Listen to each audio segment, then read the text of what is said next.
Hey guys, it's Grr here from Brooklyn, New York in the USA, and I'm here to show you how to play the Eternal Warden of Time, Geras.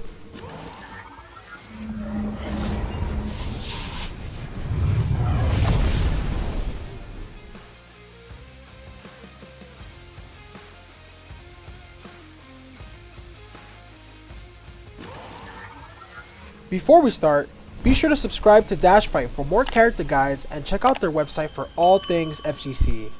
Stick around until the end of the video to see which character guide is coming next.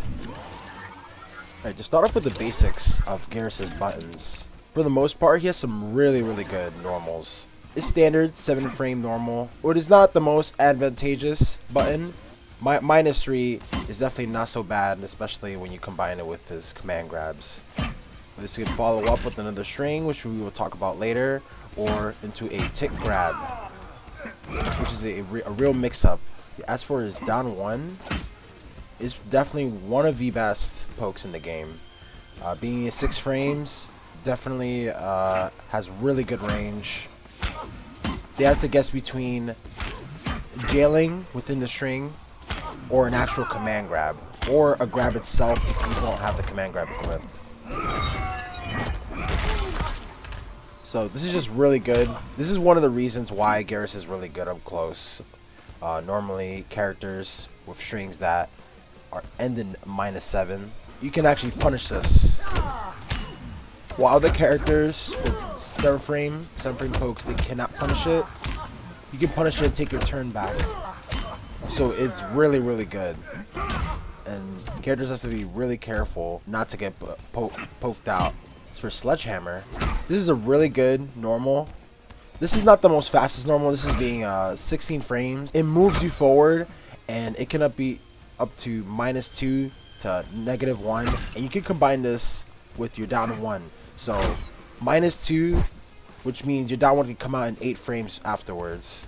So you can do this a lot with this normal. You can just do this and move back.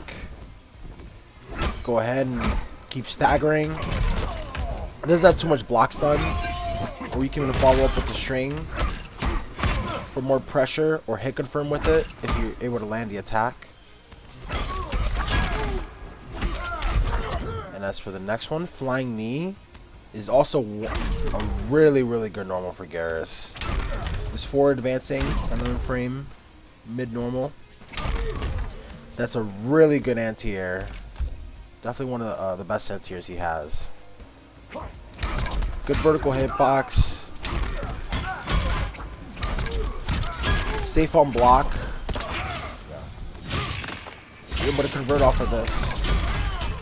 As you can see, it's -1 in the bottom right there, but this is normally -3. So you can be a lot more safer depending on the distance of when you land your forward 3. There you go. 0 on block. I've seen this go up to +1 as well. So -2. So it's very variable. So it's a really good way to get in on your opponent from the mid range. You dash up forward 3, and then again with the mind games of down 1 being that 6 frames, they would have to check you with a 9 frame mid, which most characters don't have, or a poke. And again, that sort of advantage is very crucial for Geras' offensive game plan. Variations. This is usually the loadout that I feel is the most well-rounded for him, and the one I personally find the most comfortable in. So it consists of Sand Simulacrum, which is his clone attack, and we'll get into that later. Shifting Sands is also really good, and Quicksand. Geras has good base moves. He has a command grab as a base move, and a combo extender as a base move, so it's not like you're missing too much with this. I feel like for most matchups you want to run these 3. These only take 1 slot, and they're additions to moves instead of modifications, with the exception of Quicksand. As for other variations, I like to run, instead of Quicksand, some matchups I don't want to run Quicksand. I want to keep away, because Quicksand repositions you to the opponent, and sometimes I don't want to fight certain characters up close. So instead of using quicksand, I actually replace it with sand pillar, which is a very interesting zoning tool. It covers vertical space as well. Also can give you setups with the use of offense meter, but it's a really good replacement instead of quicksand if you really want to keep away, because with shifting sands and sand simulacrum, this is a loadout where you can completely run away and just throw a bunch of projectiles on the screen and they'll be forced to deal with it. I really like running this more so recently because I find it very efficient against certain characters like Cetrion. Cetrion with Tornado, and you can use this to zone her out and force her to come to you, which I really like. But this is what I use. If you don't like the command grab, there's something that's really good. You can use Bed of Spikes. So the thing about this is, unfortunately, you can't have Bed of Spikes and Sand Simulacrum at the same time. This is actually not competitive. You can't use this in a tournament, and the game won't allow you to use it in tournament. It's not tournament legal. If this was legal, this would be the go-to, but since not, you can also run Bed of Spikes, Shifting Sands, and Quicksand, because previously he was locked to a Infinite Warden. He used to have a really strong loadout, but the weakness of that loadout was one of the moves being replaced, being a worse version of Big Fist, which was Gauntlet of the Ages. It just made his main string unsafe, basically, for a slower move that, even though it's plus and you can charge it, it requires way too much setup for consistency. So now that customs were allowed, you're able to remove that and add a special move on your own. So we can use Shifting Sands or Pillar based on preference. This loadout does a lot of damage. You won't have as much mix-up opportunities, but you have throw loops to make up for it. His regular throws are really good enough where you can use the consistent damage from Bed of Spikes and mix them up with 50-50 throws. But those are the loadouts to use. So Geras has a lot of really decent strings, each with their own purpose, and there's so many ways to use them as well in different situations. But we're gonna start off without beginning. This is gonna be like your decent, easy to hit confirm attack. So if you go in this, easy go into the freeze.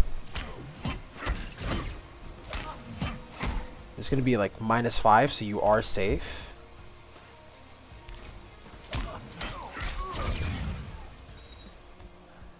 And without end, you can go to an overhead, which ends in a grab. If this is blocked, the grab doesn't come out, and you're -7, so you're safe in like most situations. And the thing is, if you get hit by this attack,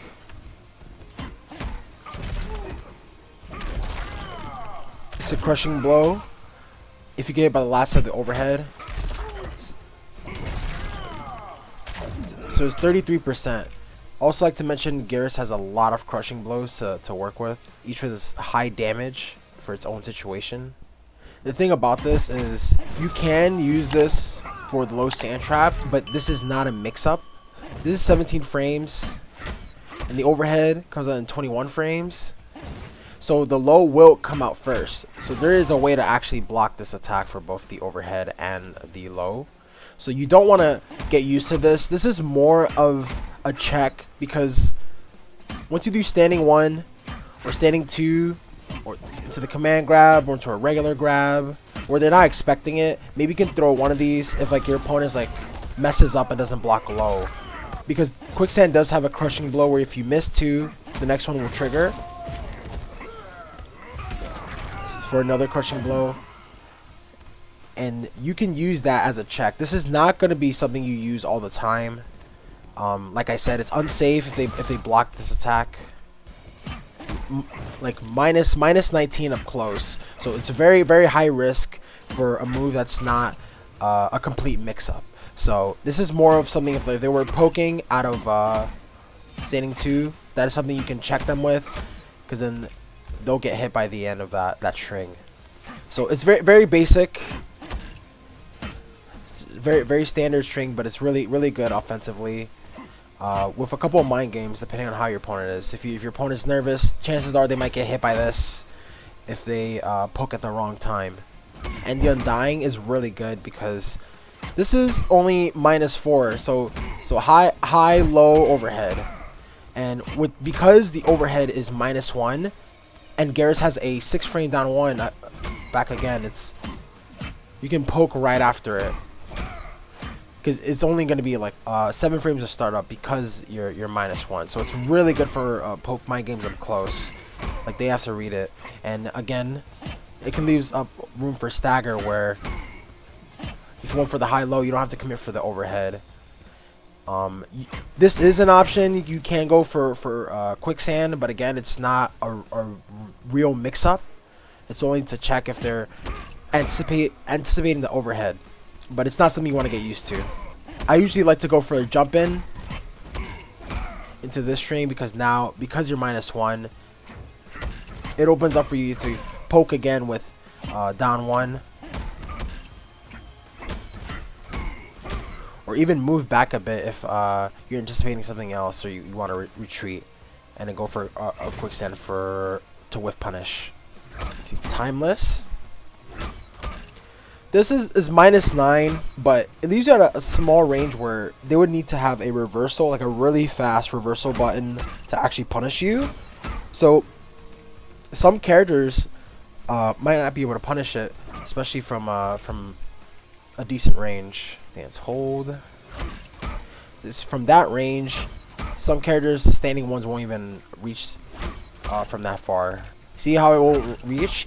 That button should be able to punish it, but he's not able to because it's not up close. So it's very good knowledge if you were to use this, because it is hit confirmable. You can hit confirm this into a combo.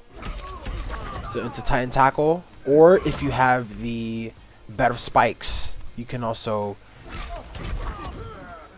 get the corner carry, and now they're in the corner. You can also do this into a freeze, into more pressure. So I do have to mention that this string, forward 1, it is not listed at too many spots, but let me clear some of these. This you won't really need forward 1. You don't really want to use this in the corner because this is unsafe. Yeah, unsafe from a -14. Well, this is a -7, but you do lose your turn. It does have a good range, but you want to combine this with your special moves. So like, convert that, you're +12 instead. So you pretty much have like a mid-range combo extender or a mix-up. But I will get into the specials afterwards. But Deathless Giant and Matter of Time are really good strings. One of his main mid strings that you can actually use. Because this goes into a combo. Easily hit confirm it into a regular combo, or do Matter of Time, which just launches, but this is good in the corner. So if you're in the corner, this actually launches for a full combo. So that's another reason why you want to play in the corner, because if you land this, even if you have no meter, it's very decent damage. 25% or so, give or take, depending on what you end it with. But I will say that they can flawless block this attack. Yeah, see, if you can flawless block it, flawless block the last hit. You want to be aware of that this does have a gap in it. Even if it's safe on block, if they have meter, they can punish you for that. Deathless Giant into Big Fist. So 4-2-1, Big Fist will take away the gap from that, leave you at -7 because they cannot duck this. This is normally a high, but it goes right into it, so you're safe for pressure. They have to take the turn back, but Geras does have a really good flawless block up too, which I'll get into. It just makes his pressure really good. So this is his basic bread and butter combo.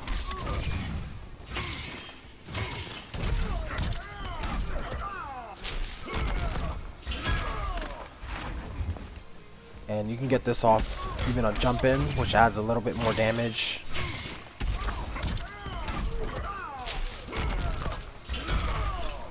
And this applies his 1-1 as well.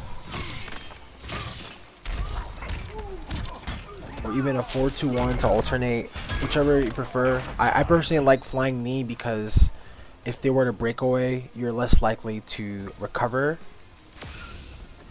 And this actually combo extends. And you can go into another temporal advantage. For 2 bars, you'd be nailed around 36%. There's some pretty decent damage for a clone setup, or if you don't want to use a clone, you can even just go into a regular combo.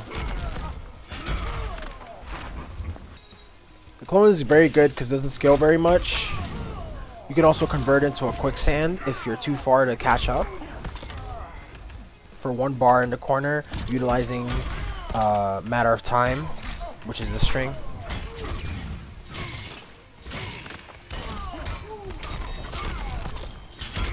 But yeah, if you have a clone here for 1 bar, it's really good. And 3, and that's gonna be 37%.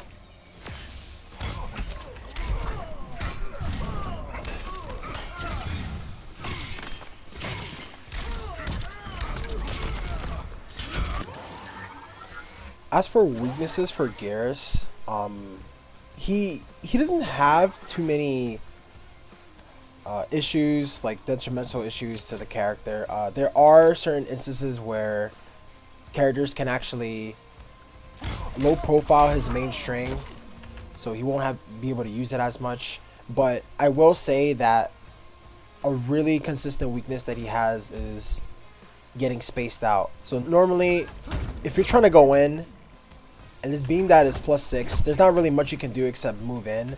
So it could make his approach and movement a lot more predictable. Characters have more consistent pushback. Getting pushed back on pokes like down 4, like Cetrion's down 4, or Shao Kahn's down 4, things like that. You don't want to get spaced out. If you don't have the life lead, characters can actually play lame against you if they respect his sand traps, while also make you want to go in, because he wants to be at a range. Like, you don't want to be at a range where you're punishable with quicksand, depending on the character, and you're not close enough to actually take your turn back properly. Where if you were to take, like, let's say a 4-3 after this, then he can actually get whiff punish, just up little whiff punishes.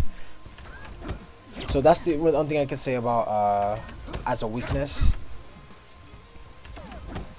As well as some characters are able to punish sand trap. If they're able to punish sand trap on block, biggest example being Fujin, Liu Kang, you won't be able to use your zoning as much because of those characters unless you're full screen. So if you're full screen, you're able to use quicksand. But because like they have air projectiles, they have quick reversals that can punish quicksand. That's generally not good with the character. If you make a mistake with Geras, he does get punished. For example, if they have meter, as I stated earlier, they can actually punish this string.